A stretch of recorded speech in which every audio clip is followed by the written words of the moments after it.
Raw Balochistan और कश्मीर के अंदर रियासती दहशत गर्दी कर रही है। भारतीय मीडिया इस हद तक दरिंदगी पर आ चुका है कि लाइव कवरेज कर रहा है।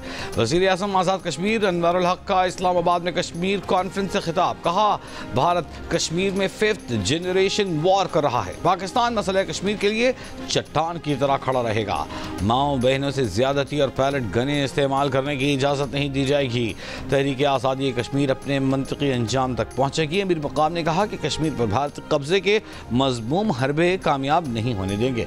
भारतीय जालिमाना हथकंडे कश्मीरियों के जज्बे हुर्रियत को दबा नहीं सकते। सलामती काउंसिल कश्मीर से मुताल्लिक़ अपनी करारदादों पर अमल दरामद कराए। खित्ते में अमन मसले कश्मीर के हल से मुंसलिक है। मसले कश्मीर के हल के लिए अपना हर तरह का किरदार अदा करने को तैयार है।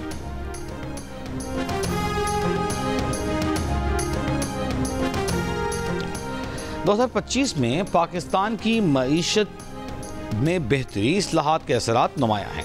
IMF प्रोग्राम और इस्लाहाती इक़दामात से पाकिस्तानी मईशत मुस्तहकम हुई। 2025 में मुआशी शरह नमू 2.5% रहेगी, जबकि 2026 में 3% तक पहुँचने की तवक्को। निजी सरमायाकारी में इजाफे से तरक्की की रफ्तार बढ़ने का इम्कान। पाकिस्तान की मईशत में इस्तेहकाम और बहाली पर एशियाई तरक्याती बैंक ने आउटलुक रिपोर्ट जारी कर दी। रिपोर्ट में 2025 में महंगाई की औसत शरह 6% रहने की पेशगोई। रिपोर्ट के मुताबिक मॉनेटरी पॉलिसी में नरमी से मुआशी सरगर्मियों में इजाफा हुआ। टैक्स और तवानाई के शोबे में इस्लाहात ने मईशत को सहारा दिया। रिपोर्ट में पाकिस्तान में खवातीन की लेबर फोर्स में शमूलियत में कमी को तरक्की की राह में रुकावट करार दिया गया है। खवातीन को रोजगार के बेहतर मौके देकर मईशत को मजीद तक़वियत देने की तजवीज़ है। पायदार तरक्की की राह पर गामजन रहने के लिए इस्लाहात के तसलसल पर जोर। रिपोर्ट में कहा गया है कि आलमी कीमतों में इस्तेहकाम और तलब में कमी से महंगाई पर काबू पाना मुमकिन है।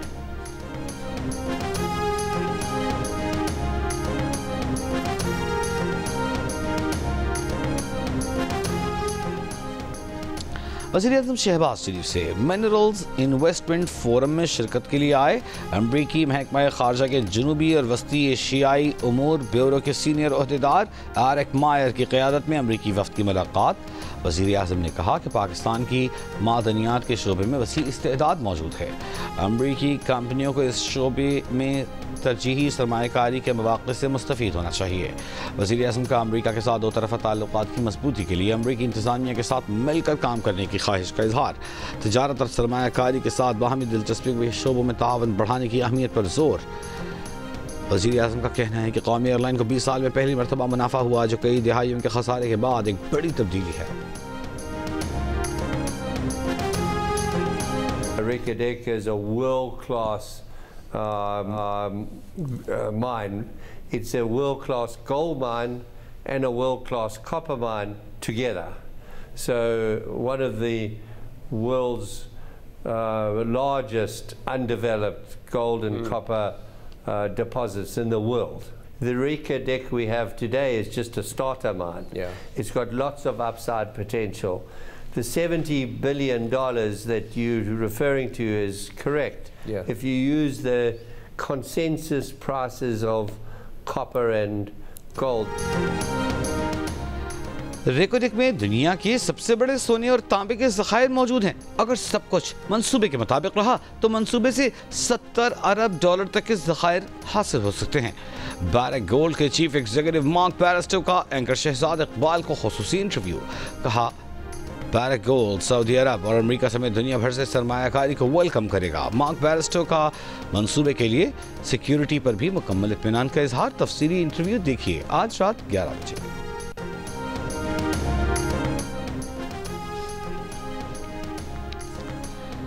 कर्ज लेने वाली कौमें कभी खुद मुख्तार नहीं होती। आइंदा का बजट हमारे विजन के मुताबिक होगा। वज़ीर आला अली अमीन गंडापुर का मरदान में खिताब। कहा कि सेहत, तालीम और इंफ्रास्ट्रक्चर के लिए बजट मुख्तस करेंगे। यूसी सतह के नुमाइंदों को 50 करोड़ रुपए दिए जा रहे हैं।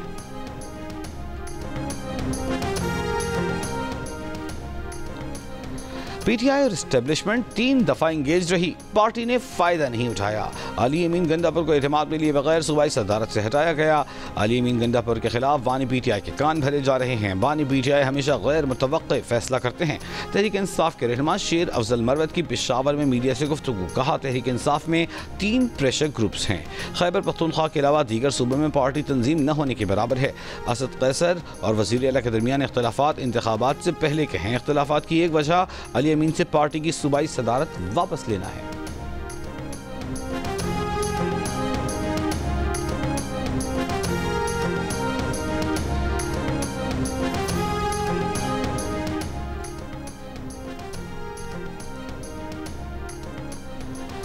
अमरीकी सदर ट्रंप के पाकिस्तान पर नए टैरिफ के निफाज के बाद पाकिस्तान स्टॉक एक्सचेंज में आज भी शदीद मंदी का रुझान। 100 इंडेक्स में 2513 पॉइंट्स की गिरावट, इंडेक्स 1,13,000 पर आ गया। कारोबार के दौरान इंडेक्स में 2.18% की कमी। अमरीकी सदर डोनाल्ड ट्रंप की तरफ से दर्जनों ममालिक पर लगाए गए नए टैरिफ आज से नाफिज हो गए। चीन पर 104% टैरिफ का निफाज भी हो गया। अमरीका को दरामदात पर इजाफी टैक्स के बायस चीन, जापान, जनूबी कोरिया और हांगकांग की स्टॉक मार्केटों में शदीद मंदी। कसाद बाजारी के खदशात पर आलमी मंडी में खाम तेल की कीमतें 4 साल की कम तरीन सतह पर आ गईं। ब्रेंट खाम तेल $61 फी बैरल पर आ गया। WTI की कीमत में 3% से जायद की कमी, $57.68 में सौदे।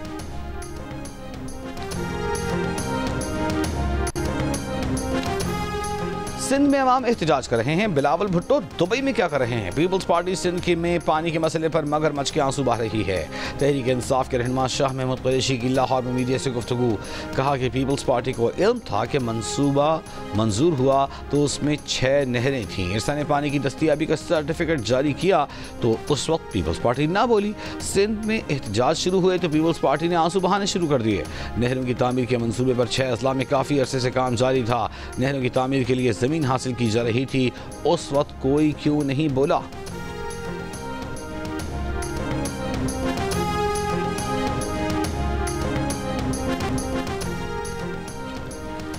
पीपल्स पार्टी के सीनियर रहनुमा ताज हैदर की नमाज जनाजा कराची के इलाके डिफेंस में यसरब इमाम बारगाह में अदा कर दी गई। नमाज जनाजा में वज़ीर आला सिंध मुराद अली शाह, गवर्नर सिंध कामरान टिसोरी, मेयर मुर्तज़ा वहाब, नासिर हुसैन शाह समेत पार्टी क़यादत और सीनियर समाजी शख्सियात की बड़ी तादाद में शिरकत। ताज हैदर 83 बरस की उम्र में गुज़िश्ता रोज़ कराची में इंतकाल कर गए थे। ताज हैदर का शुमार पाकिस्तान पीपल्स पार्टी के बानिया अरकान में होता था। उन्हें 2012 में 17 इम्तियाज़ बराए साइंसी खिदमात से भी नवाजा गया।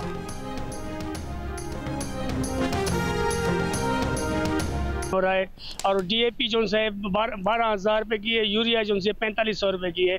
हमारा हुकूमत सिंध से मुतालबा है कि उसका रेट मुकर्रर करे, जो नुकसान हो रहा है उसकी भरपाई हो सके। किसान इस वजह से परेशान है कि उसे कोई गंदम का रेट नहीं मिला। खाद वगैरह उधार उठा के डाली हुई है गंदम में। पिछले दफ़ा भी लाखों का नुकसान हुआ, इस दफ़ा भी लाखों का नुकसान हो रहा है। लोग काश्त करने के लिए बिल्कुल राज़ी नहीं है। पंजाब और सिंध के मुख्तलिफ अजला में गंदम कटाई का अमल शुरू। सिंध में सरकारी सतह पर खरीदारी और रेट मुकर्रर न होने पर काश्तकार परेशान। पंजाब का किसान कीमत कम मिलने पर तशवीश का शिकार।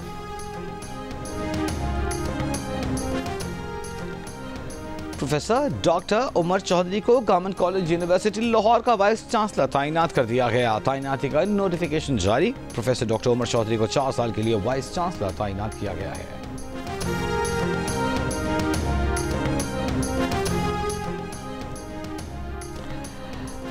और सेनेटर शरीफ रहमान का दरियाए सिंध में पानी की तारीखी कमी पर तशवीश का इजहार। एक बयान में कहा कि पानी की सतह 100 साल की कम तरीन सतह पर आ गई है। बारिशों में 40% कमी हुई है। बैराजों में 65 से 71% तक पानी कम हो चुका। 3 सूबे कहत की सूरत हाल का सामना कर रहे हैं। उन्होंने खबरदार किया कि दरियाए सिंध से नहरें निकालने और ज़ेर ज़मीन पानी के बेदरेग इस्तेमाल से बहरान मजीद संगीन हो रहा है। ज़रूरी शोबा और इंसानी जिंदगियों को खतरा लाहिक है।